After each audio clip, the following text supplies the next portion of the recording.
The silent power of thought, controlling and directing one's forces. The most powerful forces in the universe are the silent forces, and in accordance with the intensity of its power, does a force become beneficent when rightly directed, and destructive when wrongly employed. This is a common knowledge in regard to the mechanical forces, such as steam, electricity, etc., but few have yet learned to apply this knowledge to the realm of mind, where the thought forces, most powerful of all, are continually being generated and sent forth as currents of salvation or destruction. At this stage of his evolution, man has entered into the possession of these forces, and the whole trend of his present advancement is their complete subjugation. All the wisdom possible to man on this material earth is to be found only in complete self-mastery, and the command, "Love your enemies," resolves itself into an exaltation to enter here and now into the possession of that sublime wisdom by taking hold of, mastering and transmuting those mind forces to which man is now slavishly subject, and by which he is helplessly borne, like a straw on the stream, upon the currents of selfishness. The Hebrew prophets, with their perfect knowledge of the supreme law, always related outward events to inward thought, and associated national disaster or success with the thoughts and desires that dominated the nation at the time. The knowledge of the causal power of thought is the basis of all their prophecies, as it is the basis of all real wisdom and power. National events are simply the working out of the psychic forces of the nation. Wars, plagues, and famines are the meeting and clashing of wrongly directed thought forces, the culminating points at which destruction steps in as the agent of the law. It is foolish to ascribe war to the influence of one man or to one body of men. It is the crowning horror of national selfishness. It is the silent and conquering thought forces which bring all things into manifestation. The universe grew out of thought. Matter, in its last analysis, is found to be merely objectivized thought. All men's accomplishments were first wrought out in thought, and then objectivized.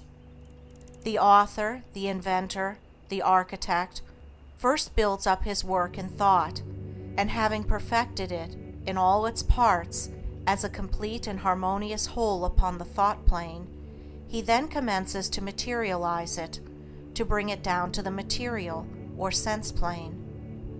When the thought forces are directed in harmony with the overruling law, they are upbuilding and preservative, but when subverted, they become disintegrating and self-destructive. To adjust all your thoughts to a perfect and unswerving faith in the omnipotence and supremacy of good is to cooperate with that good, and to realize within yourself the solution and destruction of all evil. Believe and ye shall live. And here we have the true meaning of salvation, salvation from the darkness and negation of evil, by entering into and realizing the living light of the eternal good. Where there is fear, worry, anxiety, doubt, trouble, chagrin, or disappointment, there is ignorance and lack of faith. All these conditions of mind are the direct outcome of selfishness, and are based upon an inherent belief in the power and supremacy of evil. They therefore constitute practical atheism, and to live in and become subject to these negative and soul-destroying conditions of mind is the only real atheism. It is salvation from such conditions that the race needs, and let no man boast of salvation whilst he is their helpless and obedient slave. To fear or to worry is as sinful as to curse, for how can one fear or worry if he intrinsically believes in the eternal justice, the omnipotent good, the boundless love? To fear, to worry, to doubt is to deny, to disbelieve. It is from such states of mind that all weakness and failure proceed, for they represent the annulling and disintegrating of the positive thought forces which would otherwise speed to their object with power, and bring about their own beneficent results. To overcome these negative conditions is to enter into a life of power, is to cease to be a slave, and to become a master, and there is only one way by which they can be overcome, and that is by steady and persistent growth in inward knowledge. To mentally deny evil is not sufficient.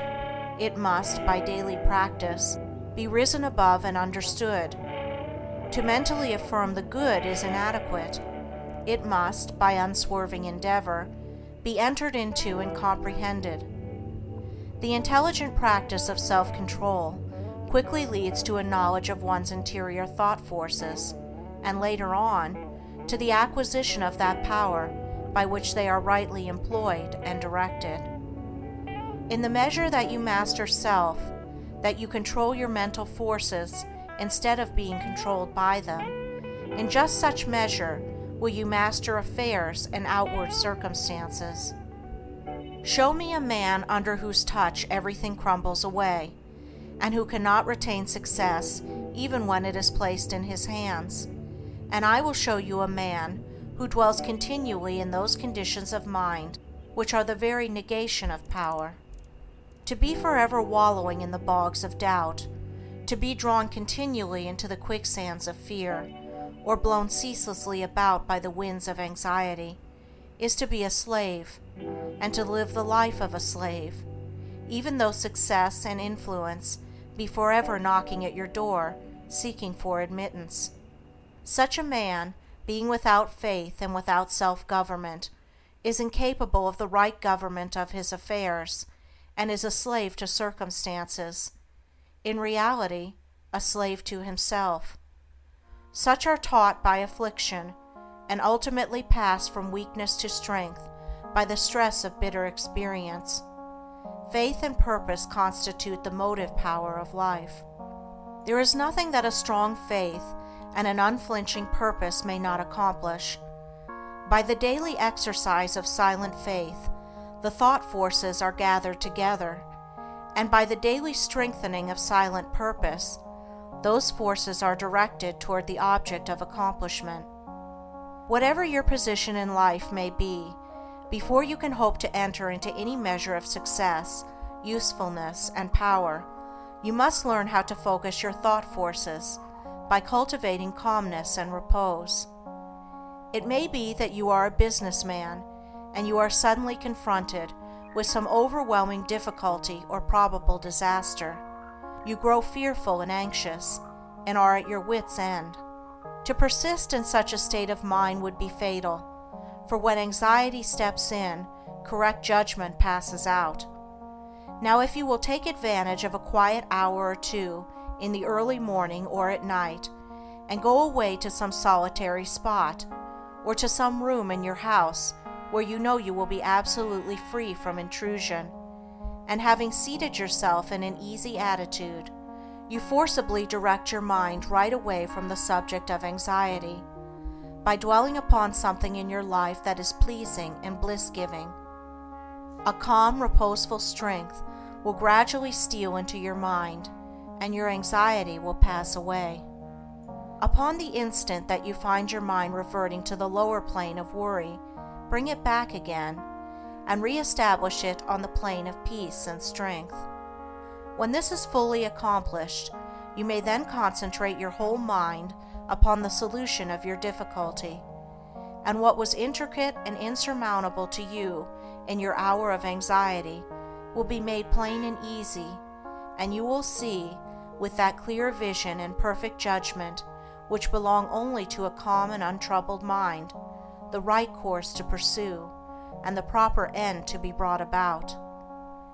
It may be that you will have to try day after day before you will be able to perfectly calm your mind, but if you persevere, you will certainly accomplish it, and the course which is presented to you in that hour of calmness must be carried out. Doubtless, when you are again involved in the business of the day, and worries again creep in, and begin to dominate you, you will begin to think that the course is a wrong or foolish one, but do not heed such suggestions. Be guided absolutely and entirely by the vision of calmness, and not by the shadows of anxiety. The hour of calmness is the hour of illumination and correct judgment. By such a course of mental discipline, the scattered thought forces are reunited and directed, like the rays of the searchlight, upon the problem at issue, with the result that it gives way before them. There is no difficulty, however great, but will yield before a calm and powerful concentration of thought, and no legitimate object but may be speedily actualized by the intelligent use and direction of one's soul forces. Not until you have gone deeply and searchingly into your inner nature and have overcome many enemies that lurk there, can you have any approximate conception of the subtle power of thought, of its inseparable relation to outward and material things, or of its magical potency, when rightly poised and directed, in readjusting and transforming the life conditions. Every thought you think is a force sent out, and in accordance with its nature and intensity, will go out to seek a lodgment in minds receptive to it, and will react upon yourself for good or evil. There is ceaseless reciprocity between mind, and a continual interchange of thought forces.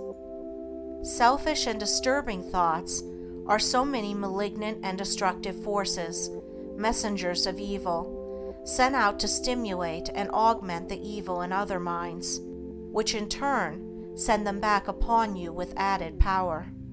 While thoughts that are calm, pure, and unselfish are so many angelic messengers sent out into the world with health, healing, and blessedness upon their wings, counteracting the evil forces, pouring the oil of joy upon the troubled waters of anxiety and sorrow, and restoring to broken hearts their heritage of immortality.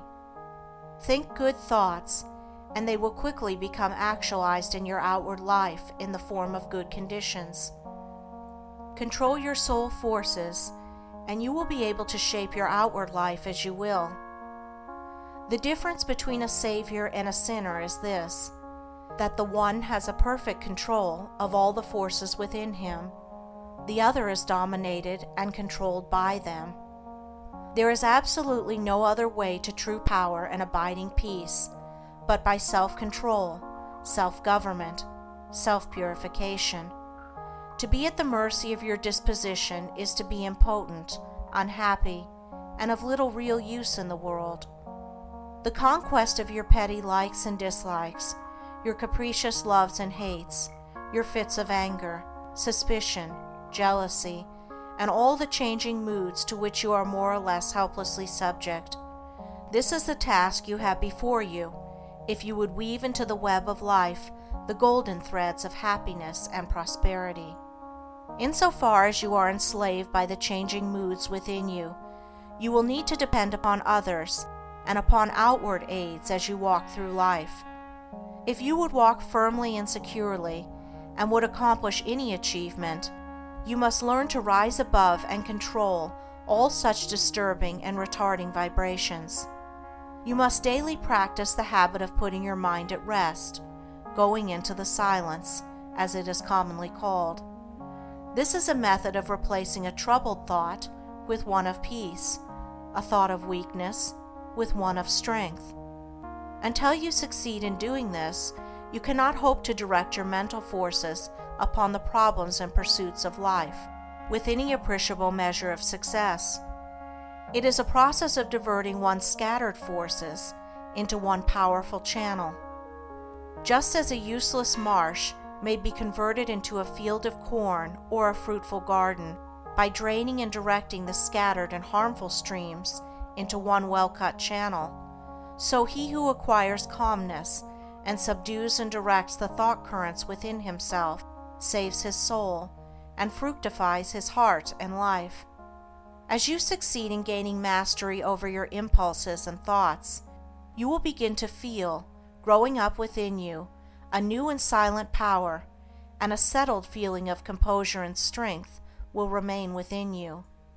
Your latent powers will begin to unfold themselves, and whereas formerly your efforts were weak and ineffectual, you will now be able to work with that calm confidence which commands success. And along with this new power and strength, there will be awakened within you that interior illumination known as intuition, and you will walk no longer in darkness and speculation, but in light and certainty. With the development of this soul vision, judgment and mental penetration will be incalculably increased, and there will evolve within you that prophetic vision by the aid of which you will be able to sense coming events and to forecast with remarkable accuracy the result of your efforts. And in just the measure that you alter from within will your outlook upon life alter, and as you alter your mental attitude towards others, they will alter in their attitude and conduct towards you. As you rise above the lower, debilitating, and destructive thought forces, you will come in contact with the positive, strengthening, and upbuilding currents generated by strong, pure, and noble minds. Your happiness will be immeasurably intensified, and you will begin to realize the joy, strength, and power which are born only of self-mastery. And this joy, strength, and power will be continually radiating from you, and without any effort on your part. Nay, though you are utterly unconscious of it, strong people will be drawn towards you, influence will be put into your hands, and in accordance with your altered thought world will outward events shape themselves. A man's foes are they of his own household, and he who would be useful, strong, and happy must cease to be a passive receptacle for the negative, beggarly, and impure streams of thought, and as a wise householder commands his servants and invites his guests, so must he learn to command his desires, and to say, with authority, what thoughts he shall admit into the mansion of his soul. Even a very partial success in self-mastery adds greatly to one's power, and he who succeeds in perfecting this divine accomplishment enters into possession of undreamed-of wisdom and inward strength and peace, and realizes that all the forces of the universe aid and protect his footsteps, who is master of his soul. Would you scale the highest heaven? Would you pierce the lowest hell? Live in dreams of constant beauty, or in basest thinkings dwell? For your thoughts are heaven above you, and your thoughts are hell below. Bliss is not except in thinking, torment not but thought can know. Worlds would vanish but for thinking, glory is not but in dreams, and the drama of the ages from the thought eternal streams. Dignity and shame and sorrow, pain and anguish, love and hate, are but maskings of the mighty pulsing thought that governs fate. As the colors of the rainbow makes the one uncolored beam, so the universal changes make the one eternal dream.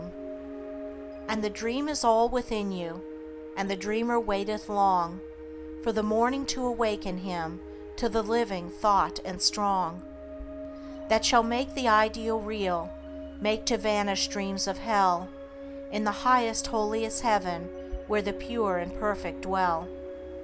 Evil is the thought that thinks it, good the thought that makes it so. Light and darkness, sin and pureness, likewise out of thinking grow. Dwell in thought upon the grandest, and the grandest you shall see. Fix your mind upon the highest, and the highest you shall be.